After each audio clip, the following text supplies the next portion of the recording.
ॐ सहना भवतु सहनो भुनक्तु सह वीर्यं करवावहै तेजस्विनावधीतमस्तु मा विद्विषावहै। ॐ शान्ति शान्ति शान्तिः। ॐ पार्थाय प्रतिबोधितां भगवता नारायणेन स्वयं व्यासेन ग्रथितां पुराणमुनिना मध्ये महाभारतम् अद्वैतामृतवर्षिणीं भगवतीम् अष्टादशाध्यायनीम् अम्ब त्वामनुसन्दधामि भगवद्गीते भवद्वेषिणीम्। नमोऽस्तु ते व्यासविशालबुद्धे पुल्लारविन्दायतपत्रनेत्र येन त्वया भारततैलपूर्ण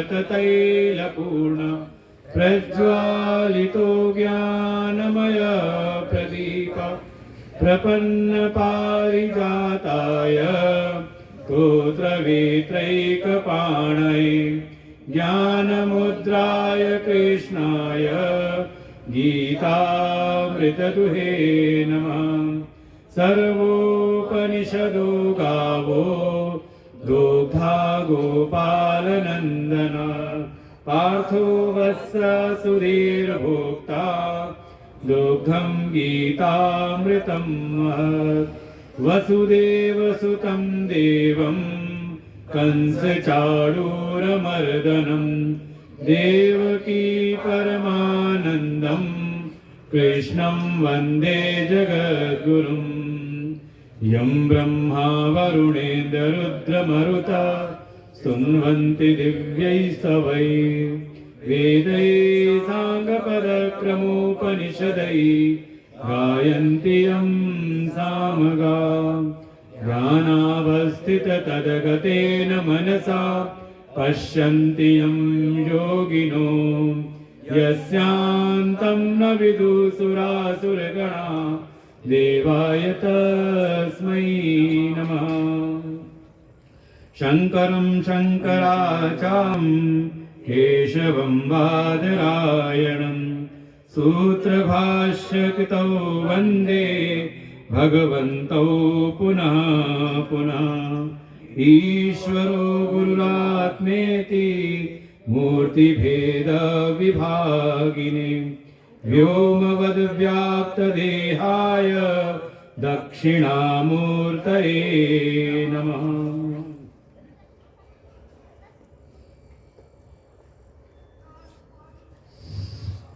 नौवें श्लोक से पाठ करते हैं।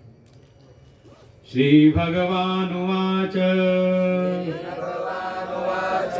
जन्म कर्म च मे दिव्यम् एवं यो वेत्ति तत्त्वतः त्यक्त्वा देहं पुनर्जन्म नैति मामेति सोऽर्जुन। वीतरागभयक्रोधा मनमया मामुपाश्रिताः बहवो ज्ञानतपसा भूता मद्भावमागताः।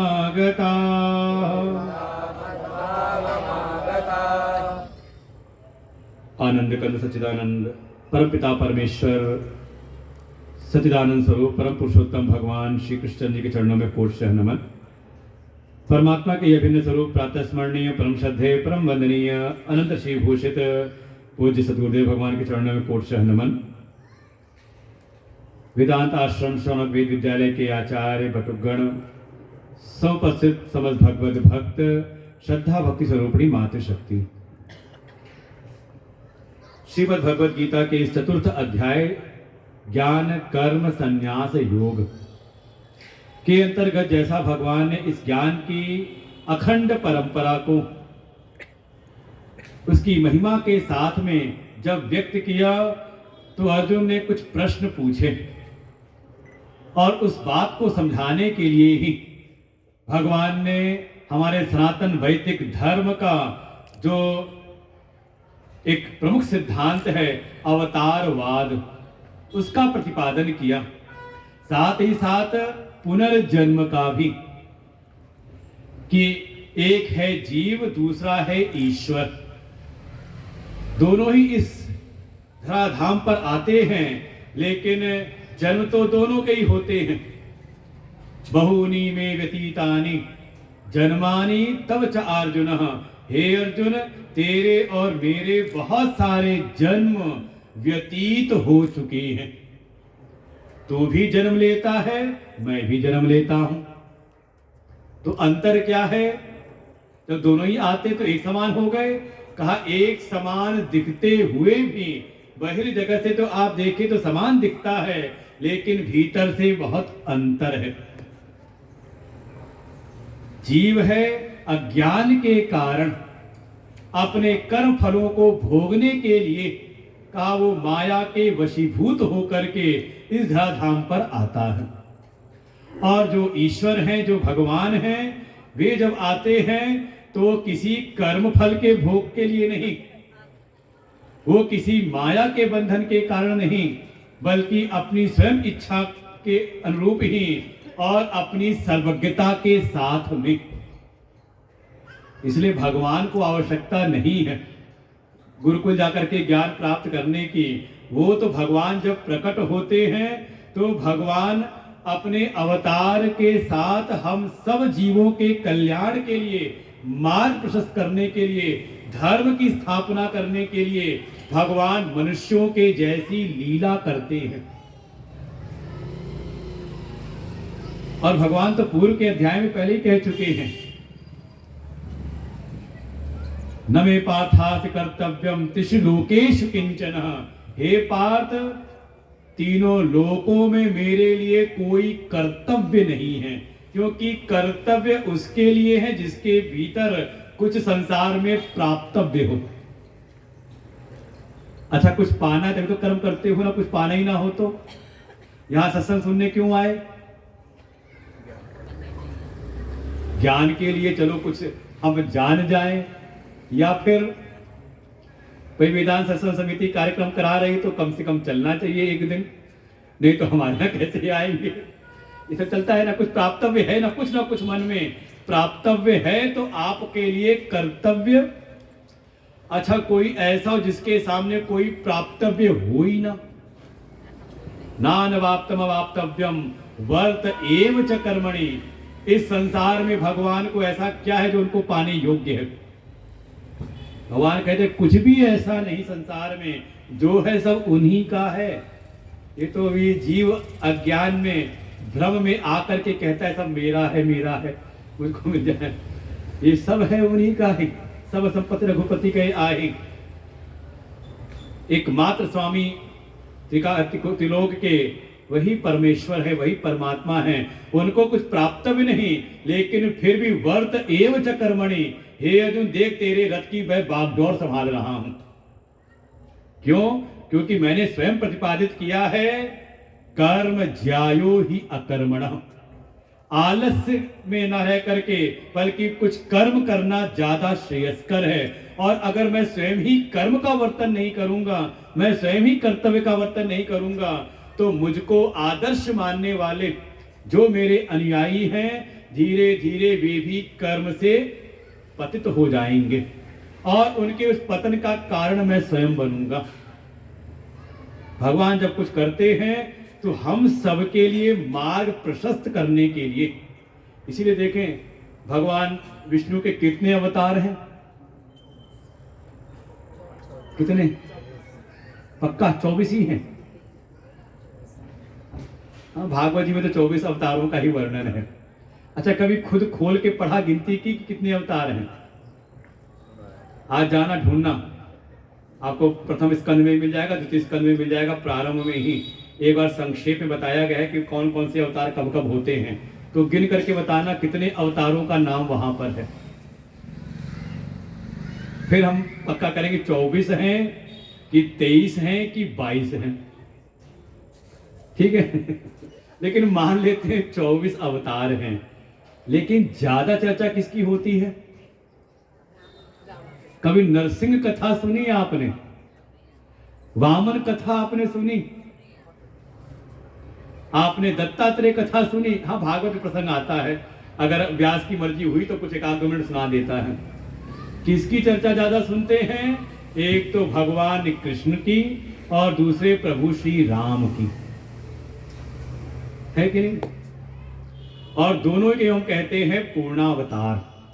देखो, अवतारों में भी कहीं ना कहीं एक विविधता है, कई प्रकार के अवतार माने गए हैं। एक तो अर्चावतार, किसी ने भगवान की अर्चना की, उनकी उपासना की, और भगवान जब प्रसन्न हुए तो उसने प्रार्थना की, प्रभु आप ऐसे ही हमारे पास आ जाओ। तो कौन से हुए? का वो अर्चावतार हो गए। जैसे कह सकते हैं वामन अवतार क्या है, आप हमारे पुत्र के रूप में आ जाओ, तो आ गए। कुछ उसी में एक प्रकार है, उसे कहा आवेशावतार। ऐसी कोई परिस्थिति सामने प्रकट हुई और भगवान एक आवेश में आकर के प्रकट हुए और अपना कार्य किया और चले गए।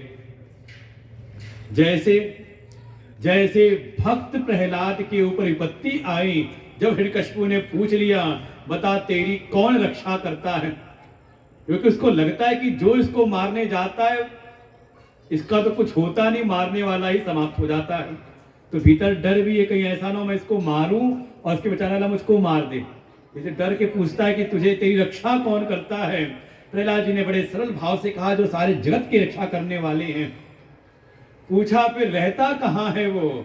उन्होंने कहा वो तो सर्वत्र रहता है। तब पुनः पूछा है, क्वासि सर्वत्र कस्मै स्तंभे न तिष्ठति, तो फिर इस खंबे में क्यों नहीं दिखाई देता? प्रहलाद जी ने कह दिया, मुझको तो इस खंबे में भी दिख रही है। देखो, ये है भगवानमय दृष्टि हो जाती, सब जगह भगवान की भावना हो जाती है। ऐसे किसी भक्त के ऊपर अगर कोई संकट आए तो भगवान एक आवेश में प्रकट हो जाते हैं और अपने उस भक्त की रक्षा करते हैं। कल हमने सुना, परित्राणाय साधु नाम। कौन? कहा नरसिंह भगवान। उनका बिल्कुल आवेश ही है, उनका अपना कार्य तो पूरा कर दे, हिरण्यकशिपु को तो वध कर दिया, लेकिन शांत नहीं होते। सारे देवी देवता आके स्तुति करते हैं, लेकिन जब किसी प्रकार से शांत नहीं हुए, तब सबने सोचा, देवताओं ने, कि चाहे कोई कितना भी सिंह बन के गरजता रहे दुनिया में, जब घर आता है तो श्रीमती के सामने कुछ तो शांत हो ही जाता है। पता नहीं आप लोग क्या होता है कि नहीं। सबने बुलाया लक्ष्मी जी को, हे देवी आइए आप ही अपने स्वामी को शांत करिए। और ऐसा तो वर्णन करते हैं वृंदावन के कथाकार कि लक्ष्मी जी ने कैसे कैसे साज श्रृंगार किया, कैसे कैसे वस्त्र, कैसे कैसे वो चली, और जैसी पहुंची भगवान के सन्मुख, भगवान ने देख करके जोर से दहाड़ लगाई। और सिंह दहाड़ प्रसिद्ध ही है, अच्छे अच्छों के हृदय कांप जाते हैं। अरे लक्ष्मी तो उल्टे पांव भागी, ये हमारे नहीं हैं, हमारे तो शांताकारम भुजग शयनम है। भले भुजंग के ऊपर शयन करते हो, लेकिन बहुत शांत प्रकृति के हैं, ये कोई और हैं। तब देवर्षि नारद ने भक्त प्रहलाद को आगे किया और भगवान उनको गोद में लेकर के, जैसे कोई गाय नवजात बछड़े को चाटती है, ऐसे दुलार करने लगे। तो उनका आवेश शांत हुआ, तो उसको कहा आवेशावतार। तीसरा कहा चर्चा होती है अंशावतार। एते चांच कलहा पुंसो कृष्णस्तु भगवान स्वयं, कि कहते हैं वहां वर्णन आएगा भागवत, ये सब के जो जितने अवतारों का वर्णन किया, ये सब अंशावतार हैं। कैसे? तो कल वर्णन किया था कि भगवान की 3 शक्तियां हैं। कौन कौन सी? कल का पाठ याद है कि भूल गए? क्रिया शक्ति, प्रेम शक्ति और ज्ञान शक्ति। जब कभी भगवान कोई एक शक्ति को आधार बना के प्रकट होते हैं और निश्चित वो कार्य संपादित कर लेते हैं तो उसको कहा वो है अंशावतार। कभी क्रिया शक्ति को लेके धारण किया, आए प्रकट हुए तो अपना कार्य किया और चले गए। उस कार्य का, उस यज्ञ की रक्षा की जिसके द्वारा कर्म की शुद्धि होती है। कल याद रखें, ये 3 शक्तियां हैं भगवान की, इसी का भगवान संरक्षण करते हैं। तो ये जिन पर ये आधारित हैं भगवान उसकी रक्षा करते हैं। क्रिया शक्ति की रक्षा करने के लिए यज्ञ की रक्षा भगवान करते हैं। प्रेम शक्ति की रक्षा करने के लिए भगवान गौ की रक्षा करते हैं। और ज्ञान शक्ति की रक्षा करने के लिए भगवान संतों की रक्षा करते हैं। साधुना पित्राणाच साधुनाम, ऐसे आए और करके चले गए। कभी प्रेम शक्ति को धारण करके आए और प्रेम का, भक्ति का प्रचार किया। जैसे कहते थे देवर्षि नारद, किससे झगड़ा हुआ देवर्षि नारद का? केवल भक्ति का प्रतिपादन करने, भक्ति की स्थापना करने के लिए। भक्ति स्थाम स्थापय, स्वयं प्रतिज्ञा करते, हे भक्ति जब तक तुझको मैं घर घर में गेहे गेहे जने जने भक्ति स्थाम स्थापयामि, जब तक मैं आपकी स्थापना न कर दूं तब तक मैं भगवान का दास नहीं। तदा नाहम हरेर दासो भक्तिर त्वाम न प्रवर्तते। वास्तव में कोई भक्त हो तो प्रण करे कि मैं अगर भगवान का भक्त हूं, अगर मैं गीता का स्वाध्यायी हूं, मैं वेद का स्वाध्याय करने वाला हूं, तो कम से कम इसका हम प्रचार तो करें जन जन में, समाज में जा करके। और नहीं तो दूसरे वालों से सीख लो। उनका तो एकमात्र यही लक्ष्य है कि अपने धर्म का हम विस्तार करें। ये हमारे हिंदू धर्म वाले बस लगे हैं रोटी कपड़ा और मकान के चक्कर में। पड़ोस में भी नहीं उनको फर्क पड़ता है क्या हो रहा है। जब तक आँच अपने घर में ना आ जाए तब तक ये जगते नहीं, है कि नहीं? इसलिए जगह जगह से भगाए जाते हैं, चाहे कश्मीर हो, चाहे बंगाल हो, चाहे दक्षिण में हो, केरल इत्यादि से। इसलिए कम से कम ये रहे कि हमारा इसमें योगदान, हम इस कार्य में आगे बढ़ रहे कि नहीं बढ़ रहे। देवर्षि नारद जैसे हैं, कोई भगवान के अंशावतार हैं देवर्षि नारद। व्यास जी अंशावतार हैं, दत्तात्रेय अंशावतार हैं। क्या किया उन्होंने? कहा ज्ञान का प्रचार किया। और व्यास जी ना होते तो ये जो श्रुति परंपरा से ज्ञान प्रवाहित हो रहा था, एवं परंपरा प्राप्तम इमं राजर्षयो विदु, ये जो केवल श्रवण परंपरा से ज्ञान प्रवाहित हो रहा था, धीरे धीरे लुप्त होता जा रहा था। तब भगवान के अंशावतार स्वरूप वेद व्यास जी ने अपनी लेखनी उठाई। पहले चारों जो हमारे वेद हैं उनका संकलन किया, जिनकी अलग अलग शाखाएं अलग अलग गुरुकुलों में प्रवाहित हो रही थी, प्रचारित हो रही थी, उन सब का संकलन किया। फिर उन्हीं वेद के सिद्धांतों को थोड़ा देश काल परिस्थिति में कैसे समझा जाए, कैसे जीवन धारण किया जाए, उन्होंने 18 पुराणों की रचना की।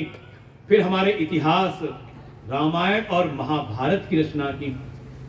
क्या किया? केवल ज्ञान शक्ति को धारण करके ज्ञान का प्रचार कैसे हो, ज्ञान की स्थापना कैसे हो। तो ये सब क्या हुए? कहा ये सब तो अंशावतार, एक एक अंश को लेकर के अपना एक एक कार्य किया।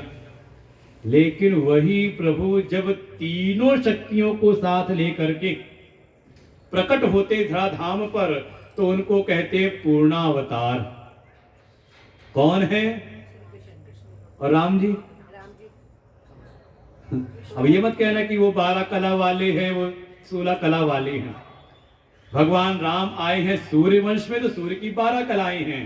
तो 12 कलाओं के साथ वो पूर्ण ब्रह्म है, पूर्ण स्वरूप हैं। और भगवान कृष्ण आए हैं चंद्रवंश में, तो चंद्रमा की 16 कलाएं हैं, लेकिन वो पूर्ण है।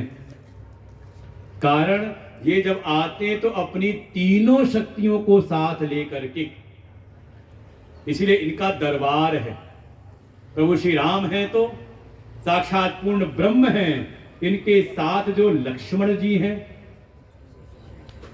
उनके जब भी चरित्र आएगा तो शांत रूप में नहीं आएगा, एक आवेश में। चाहे जनक की सभा हो धनुष की, अरे जनक को भी ललकार देते हैं। चाहे परशुराम आ जाए तो क्या कहना, वो रामलीला का मजा आता है।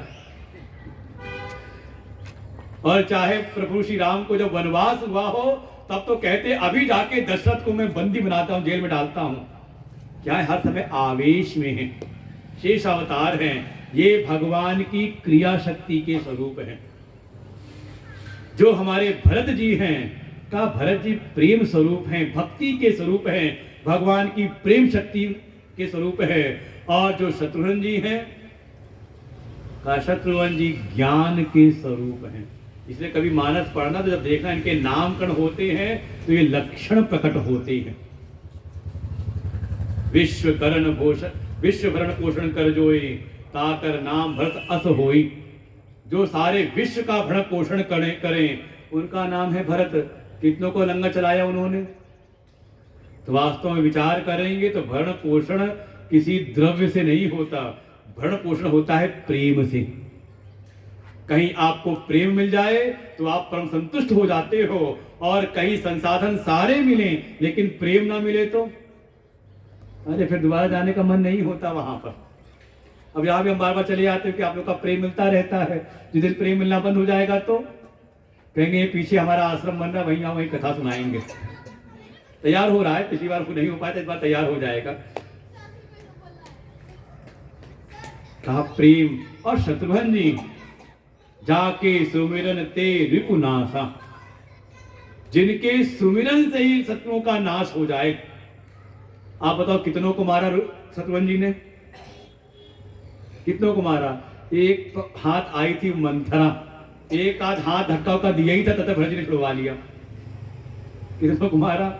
और उनके सुमिरन से वास्तव में एक ज्ञान वृत्ति है। जब भीतर ज्ञान की वृत्ति प्रकट होती है, सबके प्रति जो द्वेष की भावना समाप्त हो जाती है। कोई शत्रु लगता ही नहीं हमें, ना कोई मित्र ना कोई शत्रु, सब तो अपने स्वरूप है, आत्म स्वरूप ही है। इसलिए तीनों आए हैं, इसलिए ये है पूर्ण स्वरूप। और ऐसे ही कृष्ण अवतार में भी उनका भी दरबार है। अगर कोई भागवत सुनाए और पूरे दरबार का वर्णन ना करे तो कहते हैं भागवत फिर पूर्ण नहीं मानी जाती। भगवान वासुदेव श्री कृष्ण है, पूर्ण ब्रह्म हैं। उनके साथ जो आए हुए हैं बलराम जी, संकर्षण का ये शेषावतार है, क्रिया शक्ति के अवतार हैं। इसलिए यहां भी बड़े आवेश में रहते हैं। इनको अगर आवेश आ जाए तो कोई इनको शांत कर नहीं सकता। फिर भगवान के जो पुत्र हैं प्रद्युम्न जी हैं, तो कामदेव के ही स्वरूप का ये प्रेम शक्ति के स्वरूप हैं। और जो उनके पौत्र हैं अनिरुद्ध का ये ज्ञान शक्ति के स्वरूप हैं। ऐसे जब भगवान आते हैं दोनों तो ये पूर्ण ब्रह्म हैं, और जब आते हैं तो धर्म की स्थापना के लिए। कौन से धर्म? तो कल काल 3 प्रकार के धर्म बताए थे। एक सामान्य धर्म, एक विशेष धर्म, और तीसरा आपत धर्म। तो जो सामान्य धर्म है उसका प्रतिपादन हमें प्राप्त होता है प्रभु श्री राम के अवतार से। क्योंकि उनके चरित्र को देखेंगे तो उसमें सब सामान्य स्थितियां बनी हुई हैं। घर में जन्म हुआ, पालन पोषण हुआ, उसके बाद गुरुकुल गए, पढ़ाई की, वापस आए, कुछ घटनाएं घटित हुई, गए एक जगह की रक्षा करने विश्वामित्र के, वहां उनका संहार करके सीधे आगे पहुंचे जनक जी के धनुष यज्ञ में, वहां विवाह हुआ, फिर वापस आए। एक सामान्य से घटनाएं चल रही हैं। इसलिए उनके जीवन का जो भी चरित्र है वो अनुकरणीय है। क्योंकि सामान्य परिस्थिति में कैसा सामान्य धर्म होना चाहिए उसका प्रतिपादन प्रभु श्री राम के जीवन से मिलता है। लेकिन वहीं जो भगवान कृष्ण है उनके जीवन के चरित्र, उनके जीवन चरित्र नहीं, उनकी लीलाएं कही जाती हैं। उसको आप सामान्य नहीं दे सकते कि जो भगवान ने किया सो आप कर लो। प्रभु श्री राम का अनुकरणीय है कि जो प्रभु श्री राम ने किया, कैसे वो माता पिता की सेवा करते हैं, कैसे गुरुजनों से व्यवहार करते हैं, कैसे वो समाज में व्यवहार करते हैं, जब राजभवन में तो कैसा व्यवहार करते हैं, प्रजाओं के बीच में तो कैसा व्यवहार करते हैं, जंगल में है तो कैसा व्यवहार करते हैं, शत्रु के साथ है तो कैसा व्यवहार करते हैं, राजा बन गए तो कैसा व्यवहार है, भाई के साथ कैसा व्यवहार है, पत्नी के साथ कैसा व्यवहार है। हर जगह पे वो आदर्श चरित्र है, इसीलिए वो अनुकरणीय है। लेकिन भगवान कृष्ण, उनके जीवन की जो लीलाएं हैं वो सामान्य नहीं है। जन्म हुआ कारागृह में, छोड़ के जाना पड़ा, ग्वालों के बीच रहना पड़ा, फिर छठे दिन आ गई पूतना, उसके बाद कोई शकटासुर आ रहा है, कोई और अघासुर बकासुर सब आ रहे हैं। 7 वर्ष में उन्होंने गोवर्धन धारण कर लिया। सब ये ऐश्वर्य लीलाएं हैं, सबकी सब ये सामान्य व्यक्ति की बात बस की बात नहीं है। इसीलिए उनके चरित्र नहीं बल्कि उनके लीलाओं की चर्चा होती है। उनको सुन करके हृदय शुद्ध होता है, आनंदित होता है। और जब हृदय शुद्ध हुआ, निरुद्ध हुआ, इसलिए 10वें स्कंद जिसमें भगवान श्री कृष्ण की कथाएं हैं उसका नाम है निरोध। और अब कभी आप पातंजलि योग सूत्र पढ़ें तो वहां शुरुआत में आएगा, योग क्या करता है, योग चित्तवृत्ति निरोध। और जब चित्तवृत्ति निरुद्ध हो जाए, शांत हो जाए, तो तदा दृष्टा स्वरूपे अवस्थानम, तब अपने दृष्टा साक्षी आत्म स्वरूप में आप स्थिति प्राप्त करें। तो भगवान की जो सारी लीलाएं हैं वास्तव में वो हमारी चित्तवृत्तियों को शांत करने के लिए हैं, एकाग्र करने के लिए हैं, निर्मल करने के लिए हैं। और जब उनकी कथाओं लीलाओं को सुन करके चित्त शुद्ध हुआ, शांत हुआ, एकाग्र हुआ, उसके बाद तुरंत 11वां स्कंद है जिसका नाम है मुक्ति। और उसमें तत्व का ज्ञान आपको 11वें स्कंद में मिलेगा। कभी एक सप्ताह केवल 11वां स्कंद ही सुनो तो भी शायद पूरा ना हो पाए। हमारे गुरुदेव तो एक एक प्रसंगों को लेकर एक सप्ताह कथा सुनाते हैं। जैसे गजेंद्र मोक्ष, जो गजेंद्र ने स्तुति की, हमारे गुरुदेव का 7 दिन उसी एक स्तुति पर ही प्रवचन हुआ और वो छप गया। आज उपलब्ध भी है ग्रंथ यहाँ पर। कल हम देखें एक से एक गहन वो स्तोत्र हैं, सब उनके सिद्धांत हैं। तो भगवान कृष्ण की लीला अनुकरणीय नहीं है बल्कि उनके जो उपदेश हैं, क्योंकि उनके जीवन में विषम परिस्थितियां हैं, विशेष परिस्थितियां हैं, इसलिए उनके चरित्र के द्वारा विशिष्ट धर्म का, विशेष धर्म का प्रतिपादन होता है। इसलिए उनके जो उपदेश हैं जिसमें सबसे उत्तम है श्रीमद् भगवद गीता, अब वो हमारे लिए अनुकरणीय हैं जो भगवान ने उपदेश किए हैं। इसलिए ये 2 अवतार बहुत मुख्य हैं, क्योंकि हमारे धर्म का प्रतिपादन करते हैं, हमें धर्म की सीख देते हैं कि हमारा जीवन कैसा हो। और कभी धर्म को, कर्म को अलग अलग मत समझ लेना कि कर्म बड़ा कि धर्म बड़ा। धर्म का तात्पर्य केवल पूजा पद्धति नहीं है। धर्म का सीधे अगर गीता जी को देखें, लेकिन गीता जी का प्रारंभ ही हुआ है धर्म से।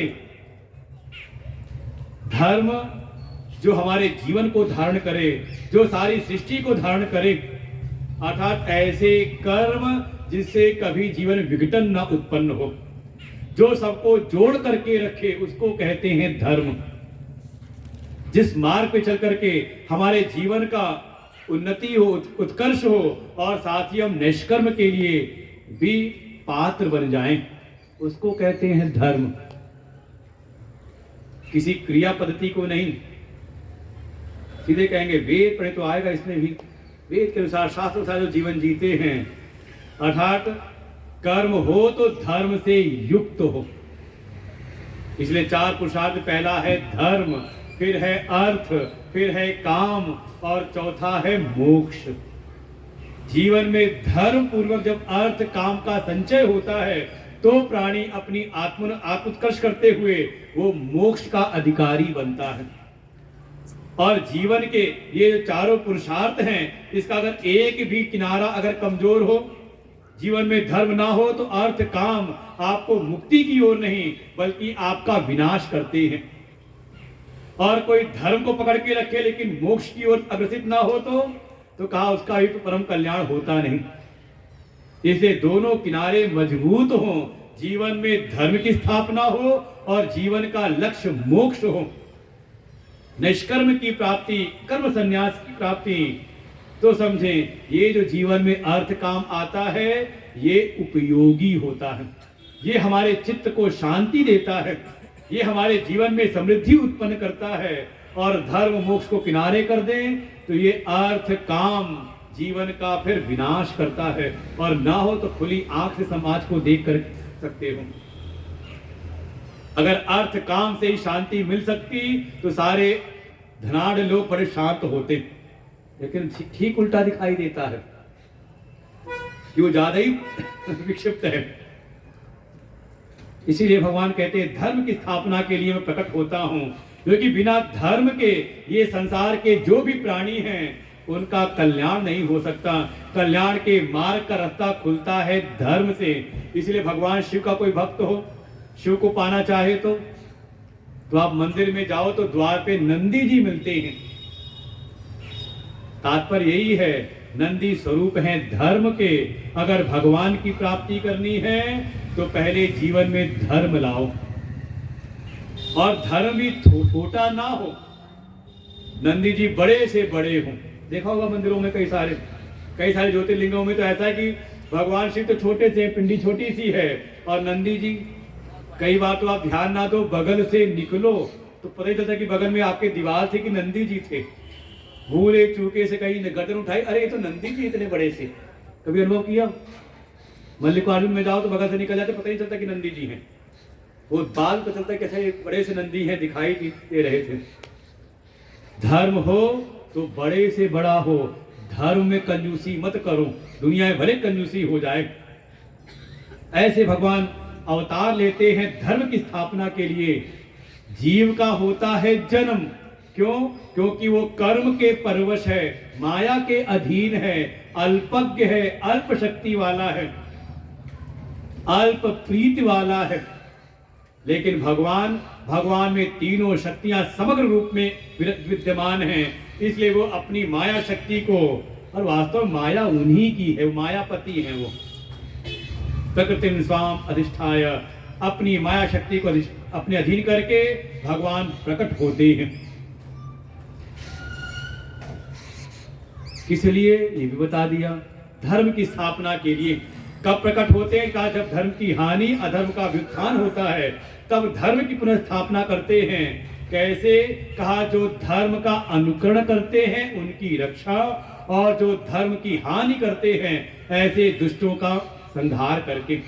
बिल्कुल जैसे मान लो आपने कोई संस्थान बनाया, कोई फैक्ट्री कंपनी डाली, आपने लोगों की आपने भर्ती की, सबको कार्य सौंप दिए, एक अपनी कंपनी का एक मैनुअल बना दिया, संविधान बना दिया, नियम बना दिए।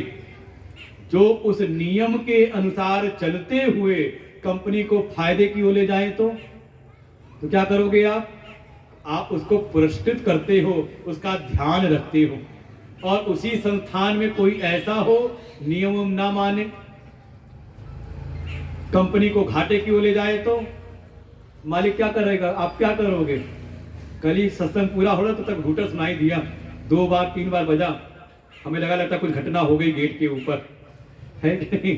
तो ऐसी इस दुनिया में भी भगवान की बनाई सृष्टि में जो भगवान के बनाए विधान वेद के अनुसार वर्तन नहीं करते, समाज के भीतर विखंडन उत्पन्न करते हैं, तो भगवान फिर आकर के उनकी छटनी करके उनको बाहर निकाल देते हैं। जैसे आप अपनी कंपनी में कर सकते हो, ऐसे ही परित्राणाय साधुनाम विनाशाय दुष्कृताम भगवान। और देखो कोई कंपनी है तो उसमें जो एम्प्लॉई है, जो काम करने वाला है, उसकी अपनी मर्जी नहीं कि जैसे मर्जी वैसे चला आए, अपनी मर्जी नहीं कि जब चाहे तब चला आए।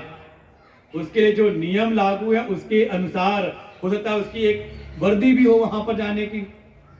लेकिन जो मालिक है, अरे मालिक चाहे तो कभी कुर्ता पजामा, कहीं गया था सत्संग में, रास्ते से निकलते ही चलो फैक्ट्री घुमाता हूँ, सर कुर्ता पजामा पहने ही घुस जाए वो। शायद सुबह गया था, अपनी जो फॉर्मल ड्रेस है, कोट टाई पैंट पहन के चला जाए। और मान लो कहीं स्लीपिंग सूट में सो रहा था, अचानक आग लग रही, कोई सूचना मिली तो जैसे था वैसे ही पहुंच गया। है कहीं मालिक जा सकता है ना? वैसे ही भगवान भी हैं, निज इच्छा निर्मित तनु माया गुण गोपाल। लेकिन हम जीव नहीं, हम स्वतंत्र नहीं, परतंत्र हैं। तो ये जो भगवान के जन्म हैं, भगवान जो अवतार लेते, अवतार का रहस्य, उनकी लीलाओं का रहस्य, इसको जानने का फल क्या है? तो भगवान आगे कहते हैं, जन्म कर्म च मे दिव्यम एवं जो वेत्ति तत्वतः त्यक्त्वा देहं पुनर्जन्म नैति मामेति सोऽर्जुन। तो भगवान के जो अवतार हैं, कौन कौन से अवतार बताए थे अभी? अर्चा अवतार, आवेशावतार, अंशावतार और पूर्णावतार।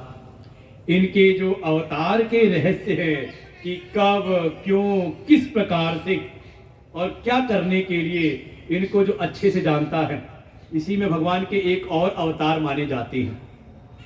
और भक्ति संप्रदाय में इसको बहुत महिमा मानी जाती है, जो कहा नित्यावतार। भगवान के एक नित्य अवतार होते हैं। कौन? कहा अगर संसार में कोई भगवान की प्राप्ति कर ले, भगवान की अनुभूति कर ले और समाज में उनकी भक्ति का प्रचार करे, ऐसे कोई संत है तो वो भी नित्य अवतार है।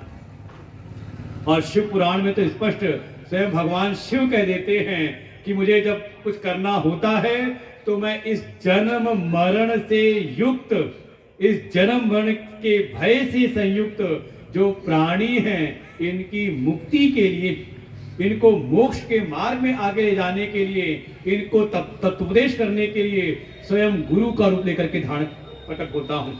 इसलिए वहां उनके लिंगों में जहाँ शिवलिंग के प्रकार बताए, उसमें पंचम लिंग बताया गुरु लिंगम।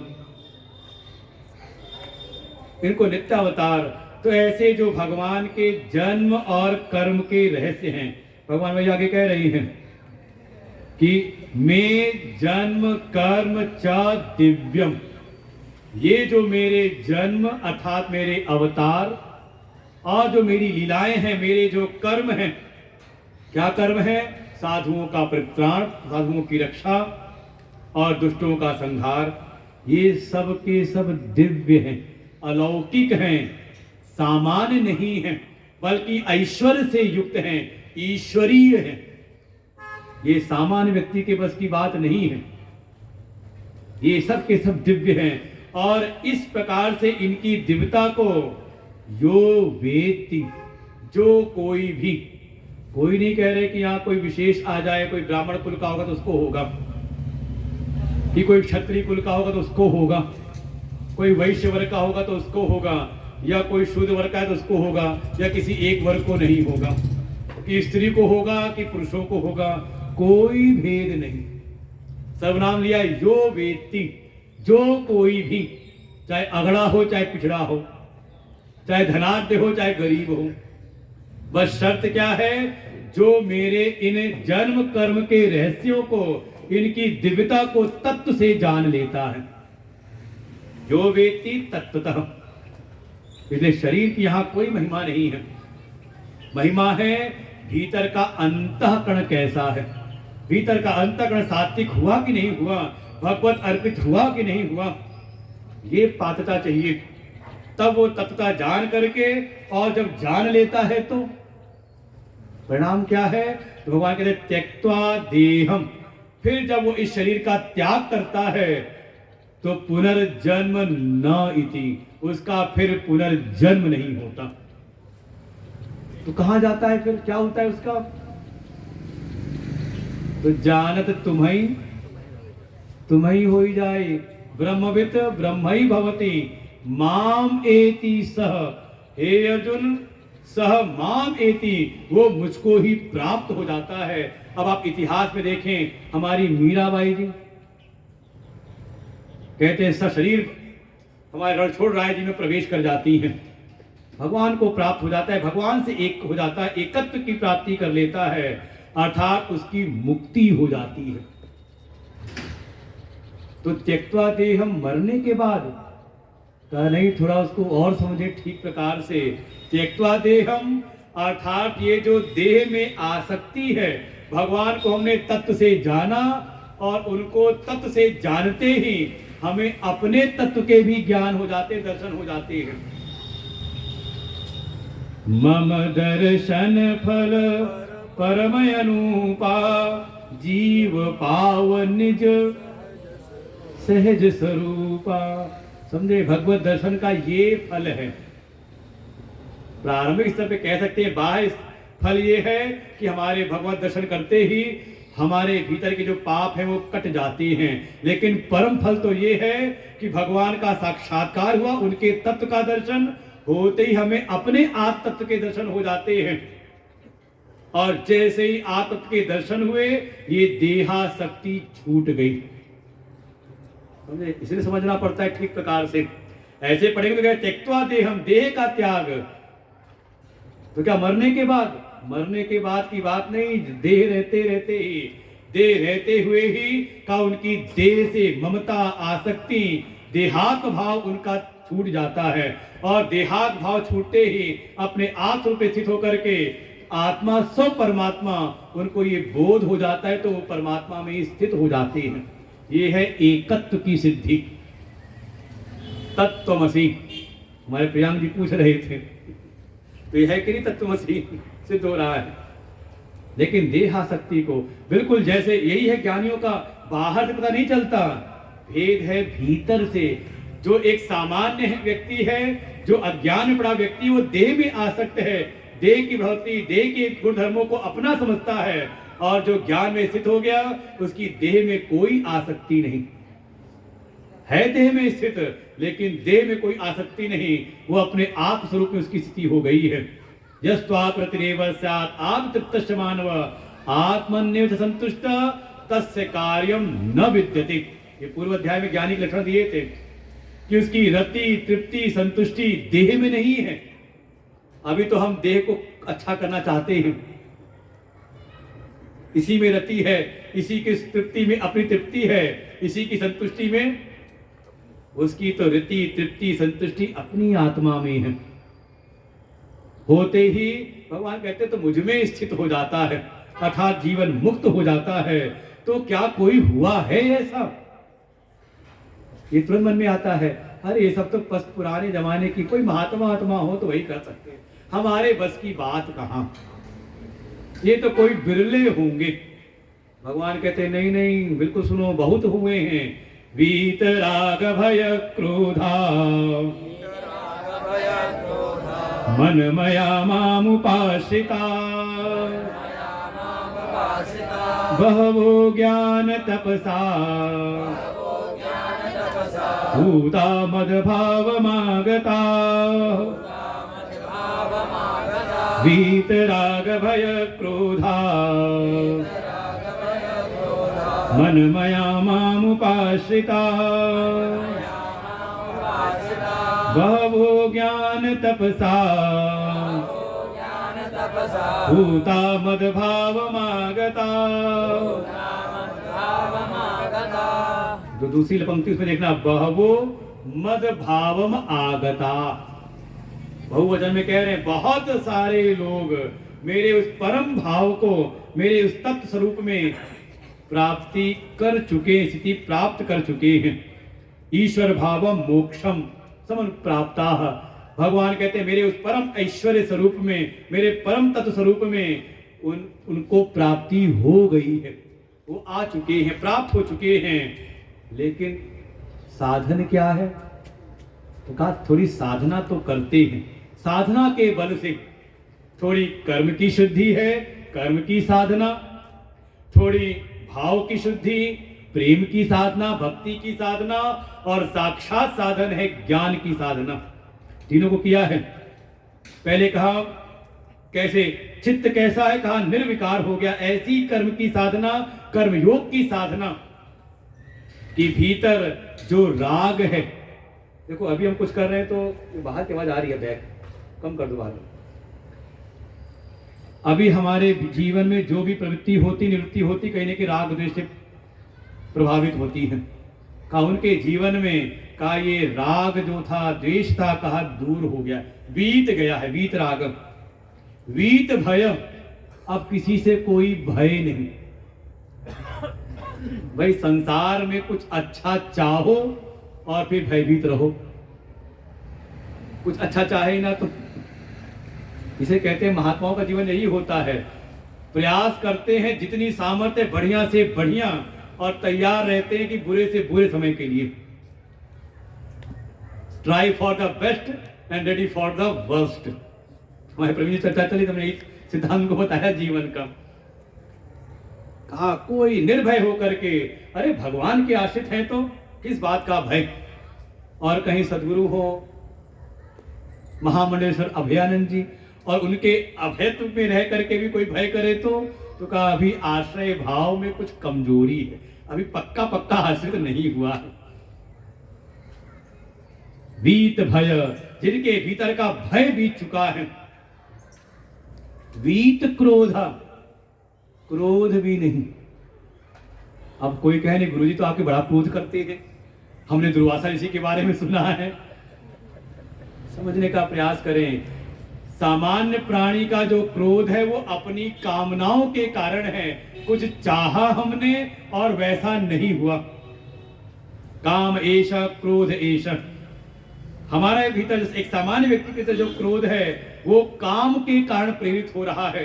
कामना पूरी हुई तो लोभ को बढ़ाता है, और कामना बाधित हुई तो क्रोध को उत्पन्न करता है, स्वार्थ भावना के कारण। लेकिन महापुरुषों के भीतर जो क्रोध है वह अपना तो कुछ अब स्वार्थ रहा ही नहीं, क्योंकि वो परमार्थ में स्थित हो चुके हैं। संसार में कुछ पाना तो है नहीं, लेकिन कोई शरणागत है तो उसके कल्याण के, उसके हित के लिए। इसीलिए इस भावना से अगर कोई माता पिता बच्चे पे क्रोध कर रहे हैं तो सही है कि गलत? वो नए जमाने की थ्योरी वोरी नहीं, क्रोध ना करो बच्चों पर, क्रोध ना करो। बच्चा अगर दुस्संग में जा रहा है तो उसको समझाए, क्रोध से डांटे, ना समझे तो 2 थप्पड़ भी लगा दे तो कोई परहेज नहीं, क्योंकि सब पिटे पिटाए बैठे हुए यहाँ पर। और कोई कहे कि नहीं पीटने से ये क्या होता, मानसिक डेवलपमेंट नहीं होता कुछ, तो कैसा आप सब मूड हो क्या यहाँ पर? सब पिट पिटा करके बैठे हुए हो, और पिटे पिटाए थे, कोई था हमें पीटने पाटने के लिए, धमकाने के लिए, तो आज हम सन्मार्ग पे हैं, अच्छे मार्ग पर हैं। और नहीं तो फिर देखे संसार में कैसे लोग भटक रहे हैं। वहां क्रोध है अपने स्वार्थ के लिए नहीं, बल्कि शरणागत जो सामने वाला है उसके कल्याण के लिए। इसलिए माता पिता, कोई गुरु है, जब वो क्रोध करते हैं तो उसको जो सहले तो समझ लो उसका जीवन निखर जाता है। जिन्होंने माता पिता की डांट सहली, उनकी मार सहली, तो आज उनका जीवन का निर्माण हो गया। जिन्होंने गुरु की डांट और मार सहली तो उनके जीवन का निर्माण हुआ। और जो थोड़े में बिखर गए तो हो सकता कहीं ढाबे में कपड़े ढोने में लग गए हैं। हम लोग क्या होता है, कई बार गुरुकुलों में आते हैं बच्चे पढ़ने के लिए, थोड़ी डांट पड़ गई, स्वच्छंद छोड़ दिया, ठीक है। जब डांट पड़ी छोड़ के चले गए तो खबर मिलती कि कहीं कोई दूध बेच रहा है, कोई जाकर के ढाबे में काम कर रहा है। तो लगता है कि कहीं ना कहीं, नहीं तो हमारी भागवत जी का सिद्धांत तो ये है, क्रोधोपि देवस्य वरेण्य तुल्यम। महापुरुष का अगर कोई क्रोध के कोई पात्र बन जाए उसका भी कल्याण है। आप देखो, जिनका जिनका भी वध किया है भगवान कृष्ण ने उद्धार किया है, वो सबको कहीं ना कहीं पूर्व में किसी महात्मा का श्राप लगा है। कथा पढ़ना और ना समझ में आए, उसमें ना मिले प्रसंग, तो एक है गर्ग संहिता भगवान कृष्ण की लीलाओं पर देखना, सारे दैत्यों की पूर्व की कथाएं। अपनी कामनाओं के कारण क्रोध नहीं, क्योंकि कामना तो निकल चुकी है, ना कहीं कोई आसक्ति है, ना किसी प्रकार का कोई भय है, और ना जीवन में कोई क्रोध है। इन षड विकारों से, काम, क्रोध, लोभ, मोह, मद, मात्सर्य, इन विकारों से जिसका चित्त विकारवान नहीं होता, कर्म योग की समर्पित भाव से जब कर्म करते हैं तो चित्त की ऐसी स्थिति बनती है। फिर ये हो गया कर्म की साधना। दूसरा का मनमया माम उपासता, ये है भक्ति, इसका नाम है भक्ति, जो हम कल पे समझा रहे थे। कुछ करने का नाम भक्ति नहीं कि आप क्या अर्पण कर रहे हो, क्या सेवा कर रहे हो। उन सेवाओं का फल हृदय के भीतर ये आ रहा कि नहीं आ रहा। भगवान कह रहे मनमया, मुझ में ही सारे जगत को देखते हैं, सब में मेरा स्वरूप ही देखते हैं। निज प्रभु मैं देखई जगत, कहीं संकरों विरोध। देखो, वीत राग भय क्रोधा हुए, वीत राग वीत भय वीत क्रोध, तो जीवन कैसा हो गया, क्या आधार बना, क्योंकि सब में परमात्मा दर्शन करते हैं।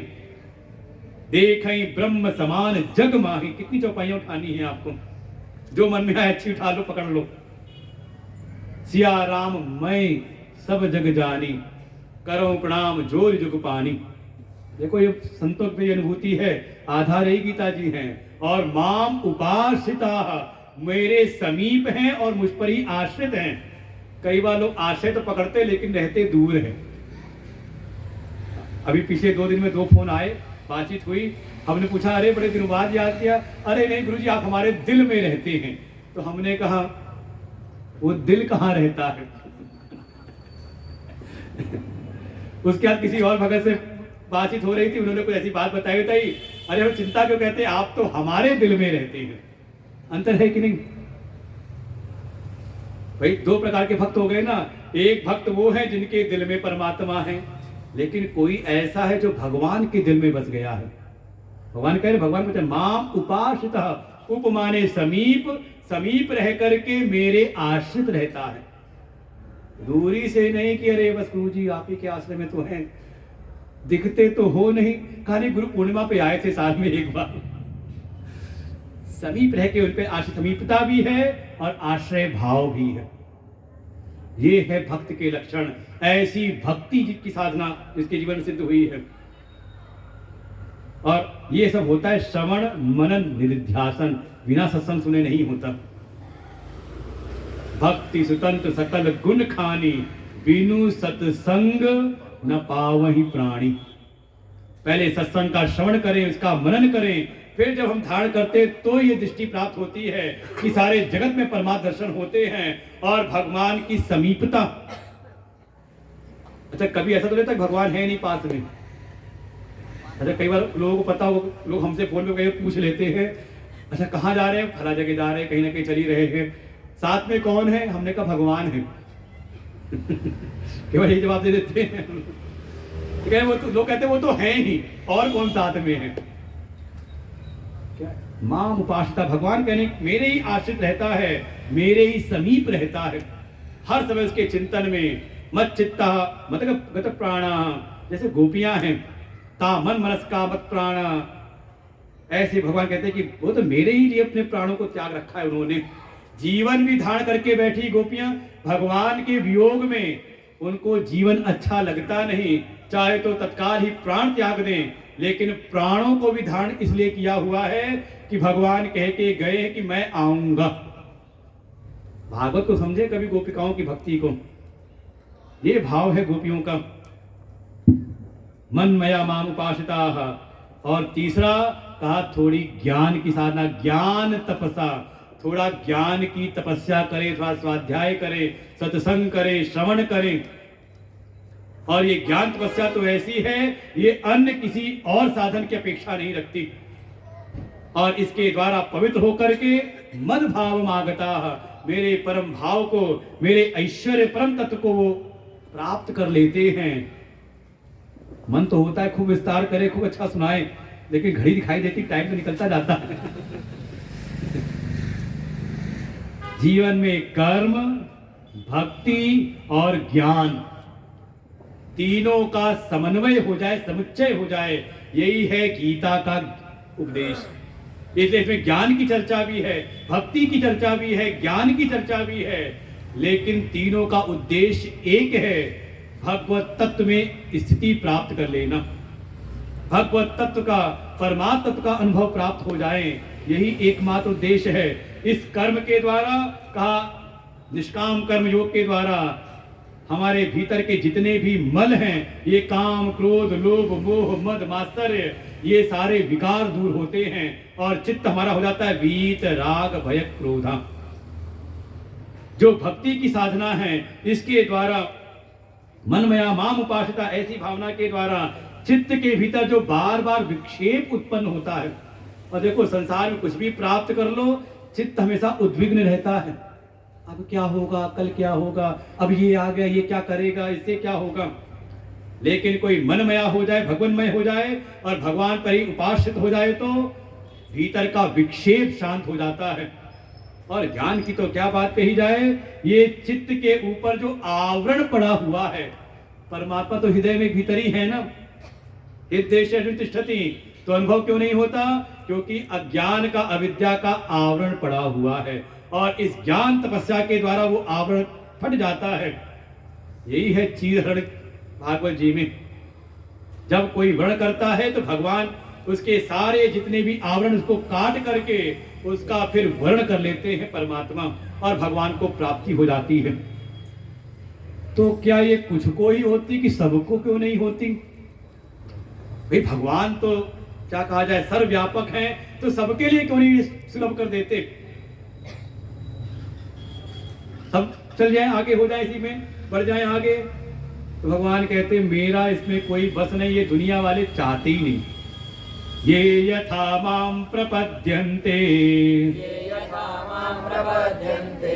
तथैव भजाम्यहम् मम वर्त्मानुवर्तन्ते मनुष्या पार्थ सर्वशः कांक्षन्तः कर्मणां सिद्धिं यजन्त इह देवता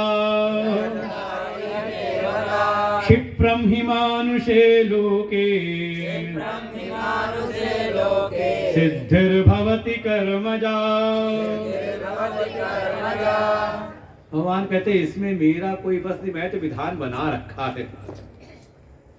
बल्कि ये जो संसार के प्राणी है ना, ये यथा जो जिस प्रकार से माम प्रपद्यन्ते मेरी शरण में आता है, जिस भाव के साथ में भगवान कहते तान उनके लिए तथा एव वैसे ही मैं भी अहम भजामि, मैं उनका भजन करता हूं।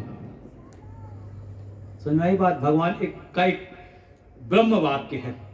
भगवान बस अंदर अंतर्यामी बैठे हुए एक ही चीज कहते हैं, तथास्तु। आपने कहा प्रभु ये हो जाए, तथास्तु तथास्तु, उनका ब्रह्म वाक्य है।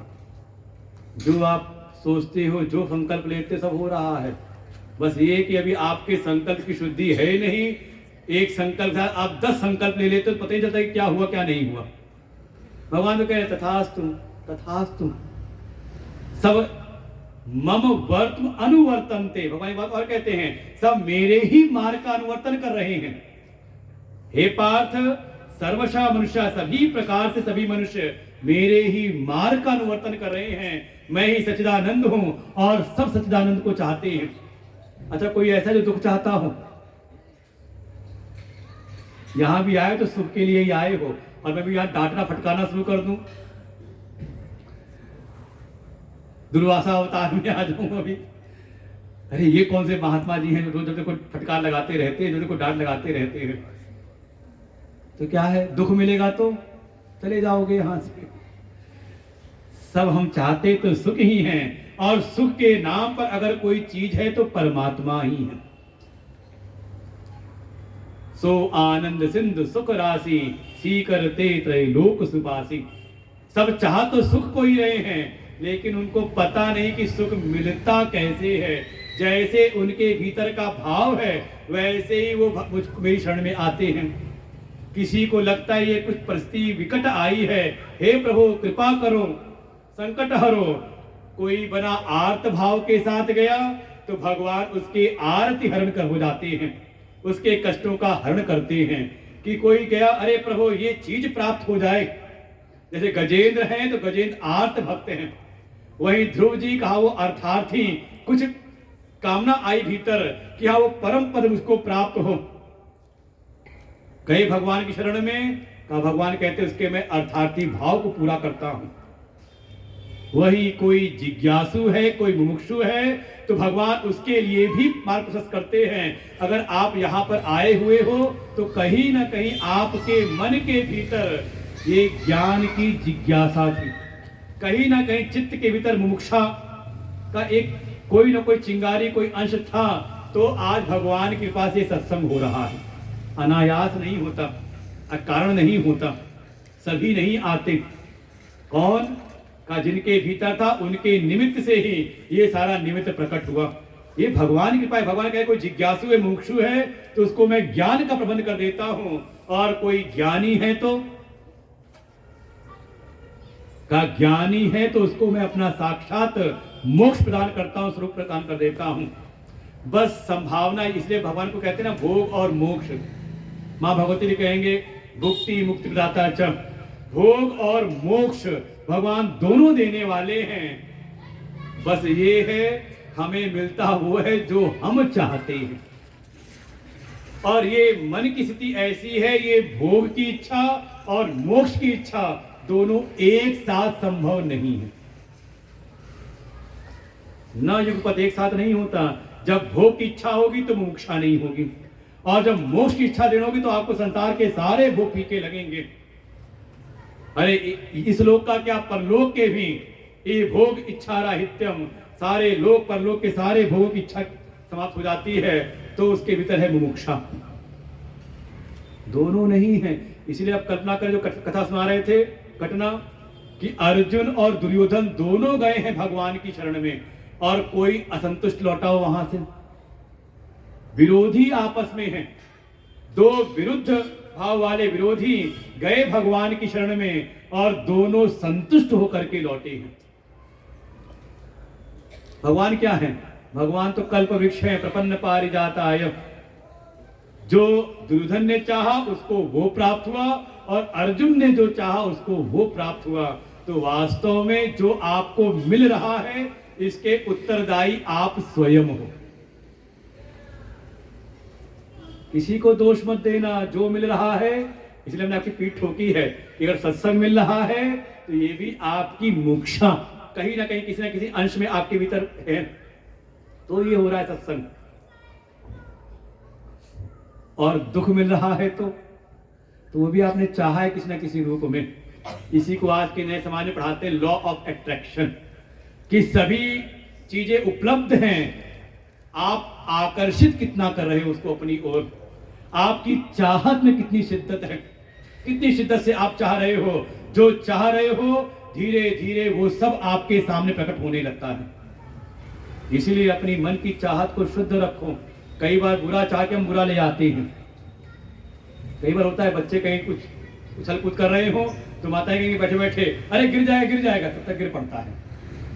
अरे वही कहो बेटा संभल करके, संभल भी सकता है कि नहीं? सब हमारा चाहा हुआ है। तो मन में आया कि प्रभु फिर ये जो भाव है सबके भीतर क्यों नहीं आ जाता, सब आपके मार्ग पे क्यों नहीं आगे बढ़ जाते, बिल्कुल इसी मोक्षा की ओर ही। जब सब हैं तो आपके मार्ग में ही, आपकी बनाई व्यवस्था में ही है। भगवान कहते हैं दुनिया वालों को ना जल्दी बहुत है, सब चीज जल्दी चाहिए, कम समय में चाहिए। तो भागवत जी ने पूछा ही है कि हे सूत जी, हमें वो उपदेश करिए, वो साधन बताइए जिसमें हमारा परम कल्याण हो जाए। पुंसाम एकांततः श्रेय, जिसमें इस मनुष्य का एकांततः श्रेय, परम श्रेय हो जाए, ऐसा निश्चित कोई मार्ग बताइए। लेकिन बताइएगा वो जिसमें समय लगे कम से कम,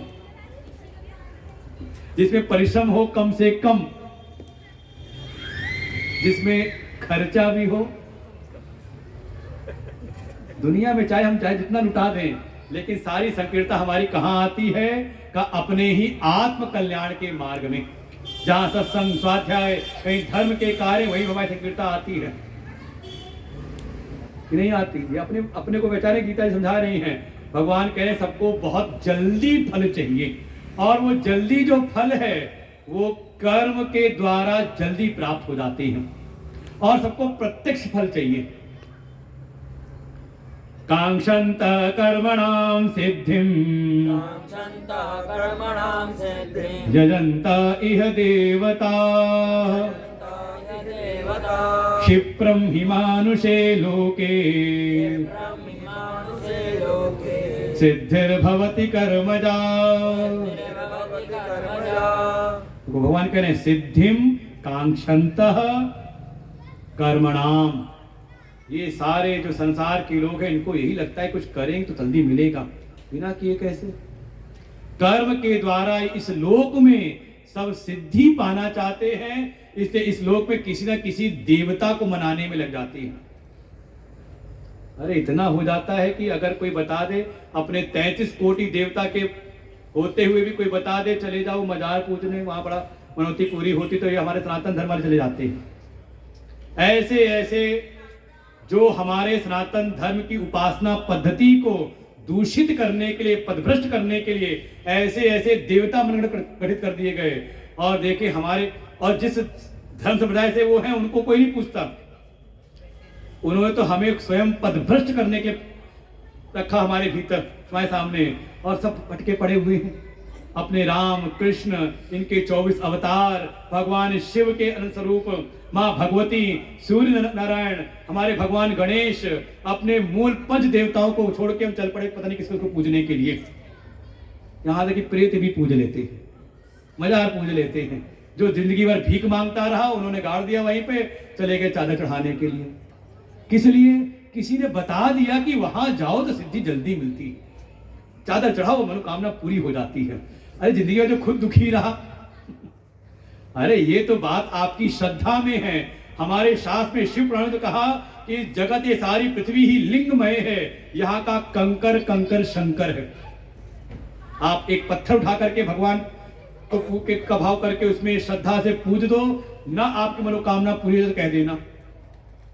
बस ये है कि मनोकामना की पूर्ति कभी होती नहीं। एक मनोकामना पूरी होगी तो 4 नहीं खड़ी हो जाएंगी, और ये काम कर्म अविद्या के चक्र में फंसे रहोगे। वही जब आप जो हमारे वैदिक चैतन्य देवता चिन्मय स्वरूप जो भगवान के हैं, या किसी सदगुरु की शरण में जाके जब आप अर्चना करते उपासना करते हो, तो उससे आपकी मनोकामनाएं भी पूरी होती हैं और कामनाओं का वासनाओं का क्षय होकर के आप मोक्ष के मार्ग की ओर बढ़ जाते हो। भगवान भी वे कह रहे हैं, कोई आज के नहीं उस समय से चले आ रहे हैं, ये छोटे मोटे देवताओं को पूजते रहते हैं। और इस संसार की, इस लोक की, मनुष्य लोक की महिमा ये है कि इस मनुष्य लोक में मानुषे लोके क्षिप्रम सिद्धिर भवति कर्मजा, कर्म के द्वारा सिद्धि शीघ्र प्राप्त हो जाती है। मतलब यह है कि और लोकों में भी होती है, ऐसा नहीं कि कर्म का विधान और जगह नहीं है, लेकिन मनुष्य लोक में कर्म के द्वारा सिद्धि जल्दी मिल जाती है। अरे तो अनुभव है, करो और फल देखो, है कि नहीं? प्रत्यक्ष फल तुरंत मिलता है। इसीलिए लोगों की प्रवृत्ति कर्म के प्रति ज्यादा है, मेरे ज्ञान और भक्ति के प्रति कम है। देखो ज्यादा देखो समाज में।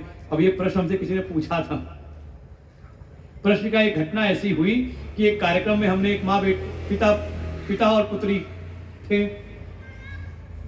तो उस कन्या ने पूछा क्या कि गुरुजी जैसे आपके आश्रम में सत्संग प्रवचन सभी आश्रम देखते हैं वहां निरंतर चलता रहता है, बाकी जगह देखते हैं तो वहां केवल लंगर भंडारे पूजा सब, ये सत्संग से वहां नहीं देखा इस तरह का उपदेश, गीता का उपदेश।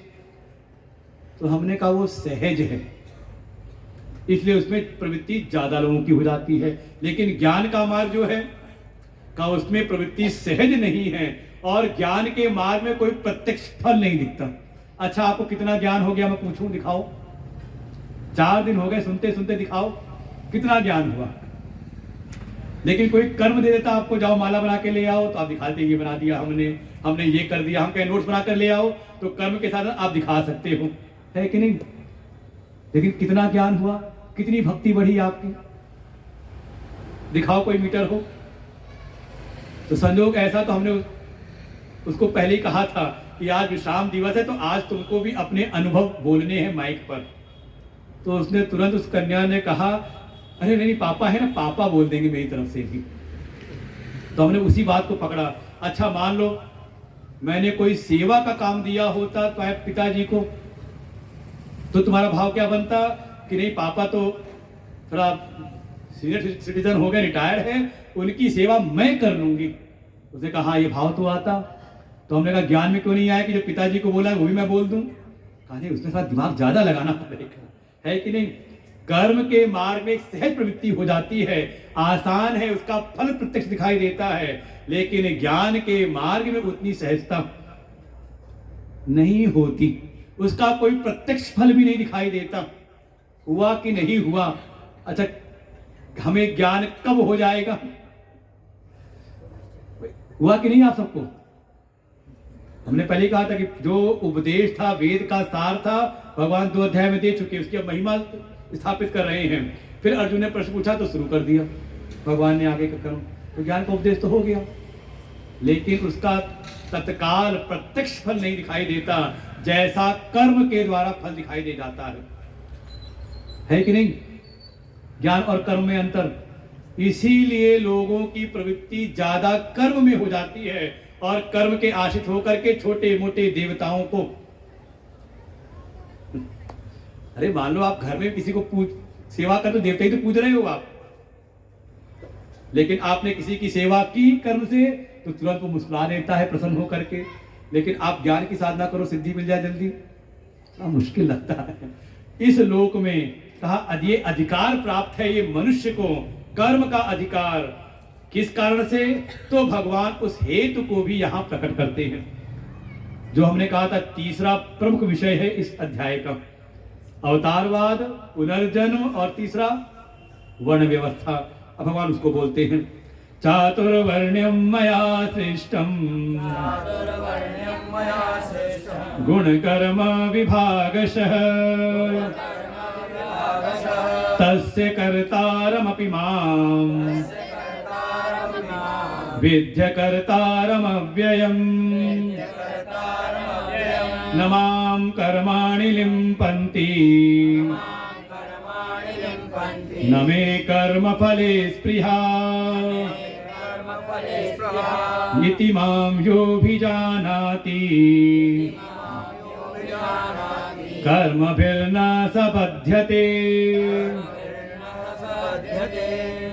भगवान कहते क्योंकि इस मनुष्य लोक में ये जो वर्ण और आश्रम की व्यवस्था है और उसके अनुरूप जो कर्म बताए गए हैं, उसकी सामर्थ्य यहाँ के मनुष्यों को प्राप्त है, जिसके कारण उनको शीघ्र अपने अपने उस वर्ण के अनुरूप कर्म करते हुए उनको शीघ्र कर्म के फल प्राप्त हो जाते हैं। और ये चारों वर्णों की जो व्यवस्था है, भगवान कहते हैं चातुर्वर्ण्यम मया सृष्टम, मेरे द्वारा ये सृष्ट है, इसका सृजन हुआ है। आधार क्या है? तो कहा गुण कर्म विभागशः, गुण और कर्म के विभाग से, गुण के विभाग और कर्म के विभाग से।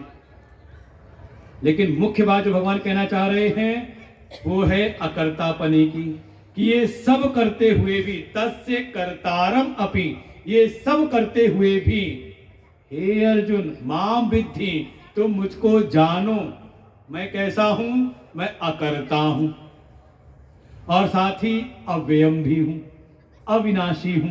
भाई कोई कर्म करेगा तो कर्म का फल उसको मिलेगा, चाहे तो उसका ऊर्ध्वगमन होगा या तो पतन होगा। भगवान कहते हैं मुझ में कुछ भी नहीं होता, मैं अविनाशी हूं, जस का तस रहता हूं। ये है मुख्य बात। तो भगवान यहां पर कहते हैं वर्ण आश्रम, वर्ण की जो व्यवस्था है, और आजकल का बड़ा विवादित ये है विषय बांटो और काटो। राज करो नहीं रह गया, आप राज करने चले गए बांट करके। अब कौन है? बांटो और काटो। कैसे? जहां जहां बंटते चले गए वहां वहां के हिस्से हमारे देश से कटते चले गए। बहुत छोटा वो भावना समझे कि वो जो चल सोचते लोग, आप ये देखो जहां जहां आप बटे वहां वहां का हिस्सा आपसे कटता चला गया। चाहे अफगानिस्तान हो, चाहे पाकिस्तान हो, चाहे कश्मीर हो, चाहे इधर बंगाल हो, क्या हुआ?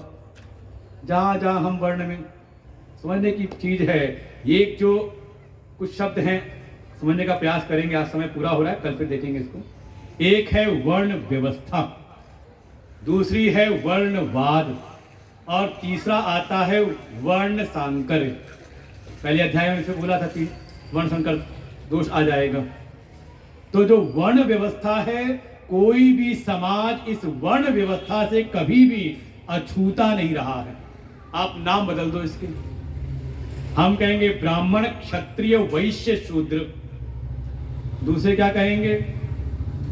थिंकर, भाई नीति बनाने वाले, विधायिका हो गई। फिर दूसरे आ गए रूलर, एडमिनिस्ट्रेटर हो गए। तीसरे का बिजनेसमैन, हम कहेंगे वैश्य, वो कहेंगे बिजनेसमैन। और चौथे हम कहेंगे शूद्र, वो कहेंगे लेबर। तो वर्ग है कि नहीं? कोई समाज इन चारों वर्ग से अछूता रह नहीं सकता। और जिसकी, इसलिए भगवान कह रहे हैं गुण कर्म विभागशः, गुण और कर्म के आधार पर, अर्थात जब भी कुछ ऐसा वर्ग है तो एक तो है उसका बाह्य स्वरूप, एक है उसका अंतर स्वरूप। भीतर गुण कैसे हैं वैसे उसके कर्म निर्धारित किए गए। मैंने कहा गुण कर्म विभाग, बाह्य में कर्म और भीतर में गुण, किसके कैसे गुण हैं। ये 3 गुण है ना, सत्व रजतम, तो किसके भीतर कैसी प्रधानता है, जिसमें सत्व गुण की प्रधानता हो गई, प्रधान हो गया, उसी को कहा कौन है, कहा ब्राह्मण। उसकी विचार शक्ति बढ़ जाती है, विचारशील हो जाता है। हम नहीं सोच पाते ज्यादा, हम तो केवल जीवन चल रहा है ठीक है, लेकिन कोई ऐसा है वो शायद हो सकता है 10 वर्ष की व्यवस्था को सोच लेता है, विचार कर लेता है, नई नई खोज कर लेता है कि नहीं। सब में नहीं, उसका ये बुद्धि जगी हुई है, सत्व की प्रधानता है। कोई ऐसा है सत्व थोड़ा न्यून हुआ, बढ़ गया रजोगुण, गुण भीतर रजोगुण प्रभावी हो गया। उसके लिए देखें तो उदारता है उसके भीतर, लेकिन एक रक्षण की प्रवृत्ति आ गई, एक तेज शौर्य प्रकट होता है, ज्यादा भयभीत नहीं होता। नहीं तो नाम हो शेर सिंह, पिता का नाम शमशेर सिंह, बाबा का नाम चट्टान सिंह, लेकिन कांपे क्यों, कभी बाहर कुत्ता भौंक रहा। अब किसी का नाम हो तो उसका डंटा मत लेना, एक दृष्टांत के रूप से मन में आ गया। का भयभीत नहीं होता, जो गुण की प्रधानता है। सत्य के साथ में कोई शरणागत आ जाए तो भले अपना अहित भी हो जाए तो भी उसकी रक्षा करता है। कौन है, का क्षत्रिय। फिर सत्य न्यून हो गया, रजोगुण प्रधान हुआ, और तम के साथ में तो वही हो गया वैश्य। थोड़ा उसमें लाभ हानि की भावना आने लगी। क्षत्रिय में नहीं है, अपनी हानि करके भी दूसरे की रक्षा करे, और ये परंपराएं हमारे यहाँ इतिहास में व्याप्त हैं। आज के समय जो डिफेंस की नौकरी है, क्या है, मृत्यु साथ समझ में आती है कि साथ है मृत्यु, कभी भी कब कौन सी गोली किधर से आएगी चली जाएगी, लेकिन फिर भी सीमा में डटे हुए हैं ना लोग। तो कहां से आता है वो शौर्य, भीतर है तो वहां पर है, सब नहीं पहुंच पाते वहां पर। ऐसे ही वैश्य भी है, रजोगुण के साथ में तमस आया, थोड़ा लाभ हानि की बात आ गई। और जिसमें ये कोई गुण नहीं, तमस की प्रधानता है, ज्यादा विचार नहीं, ज्यादा उतना तेज नहीं, ज्यादा ये लाभ हानि का वो नहीं, तो उसको भी हमारे यहाँ कोई ऐसा नहीं कि कोई बिल्कुल निकृष्ट था, शूद्र था, शुद्ध माने कोई बिल्कुल खराब ही था। नहीं तो महात्मा विदुर जो दासी पुत्र हैं, शूद्र हैं, और हस्तिनापुर के प्रधानमंत्री हैं। समझे इतिहास को। वो बाद में जो इसमें विसंगतियां आई, जो वर्णवाद आया, वो दोष है। ये चारों वर्ण हैं। और देखो आज के समय भी मान लो अगर समाज को बांटना हुआ तो 4 ही कैटेगरी हैं। हमारे गीता में कहेंगे चातुर्वर्ण्यम, ब्राह्मण क्षत्रिय वैश्य शूद्र, और इसी की भी बहुत सारे भेद होते चले गए। आज के समय में भी 4 ही कैटेगरी हैं, जनरल, ओबीसी, एससी, एसटी, 5वां बताओ कौन सा है। और जब भी आप वर्गीकरण कर दोगे, वर्ग में बांटोगे, तो समझ लो एक का हित दूसरे के हित से टकराएगा। आवश्यकता है कि उनके भीतर कैसे गुण हैं, उनके गुणों का संवर्धन करते उनको आगे बढ़ाया जाए, उनको अवसर प्रदान किए जाए, और सब के सब आपस में परस्पर भाव से रहे। हर समाज को विचारक भी चाहिए, हर समाज को शासक वर्ग भी चाहिए, हर समाज को व्यवसायी वर्ग भी चाहिए, और हर समाज को कार्य करने वाले सेवक भी चाहिए। कोई भी समाज इससे अछूता नहीं रहा, लेकिन हमारी सनातन संस्कृति को दूषित करने के लिए अपने यहाँ तो वर्गीकरण कर दिया। और हमारे यहाँ तो ये है, बाहर की जो व्यवस्थाएं उसमें तो एक बार जो हो गया सो हो गया, आगे ऊपर नहीं बढ़ सकता। लेकिन हमारी संस्कृति में तो ये है कि बाह्य जगत में आपका जो व्यवहार है, देखो इसको समझना हो तो एक तरीके समझ सकते हैं। क्योंकि कई बार एक चलता है कि जन्म से लें या गुण कर्म से। आज की जो वर्तमान स्थिति है, इसको देखते हुए आपका जो व्यवहारिक जो जीवन है, उसमें आपको जन्म से ही लेना पड़ेगा, नहीं तो आगे आ जाएगा वर्ण सांकर्य। समझ में आ रहा हो ये बात। आजकल का हो गया अंतर जाति विवाह, कहीं समझे बहुत बड़ा दोष है, वर्ण संकरता लेकर के आता है। उसका प्रभाव ये कि जिस वर्ण के जो विशेष गुण थे वो धीरे धीरे मिटने लगी हैं, समाप्त होने लगी हैं। इसका संवर्धन किया जाता था। इसीलिए होता था कि अपनी अपनी जाति में विवाह हो, जिससे कि उनके जो अनुवांशिक गुण हैं उनका संवर्धन होता रहे, उसमें और शोधन किया जा सके।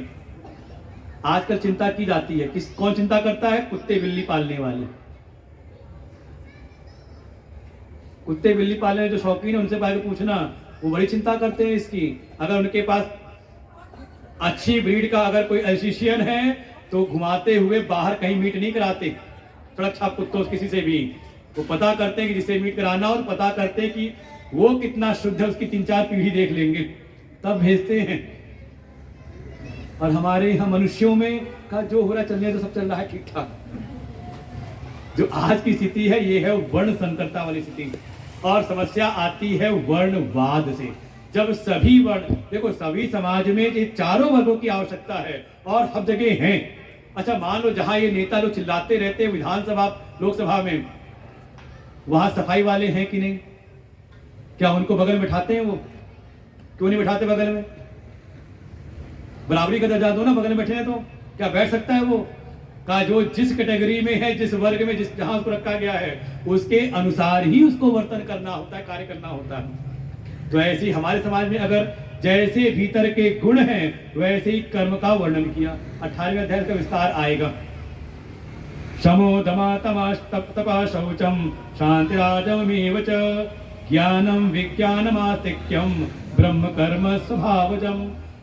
सत्य की प्रधानता है तो उसके ये शम दम शौच शांति आर्जव, थोड़ा बुद्धि में सात्विकता, ये ज्ञान विज्ञान में इसकी प्रवृत्ति का उसके लिए एक स्वाभाविक हो जाता है।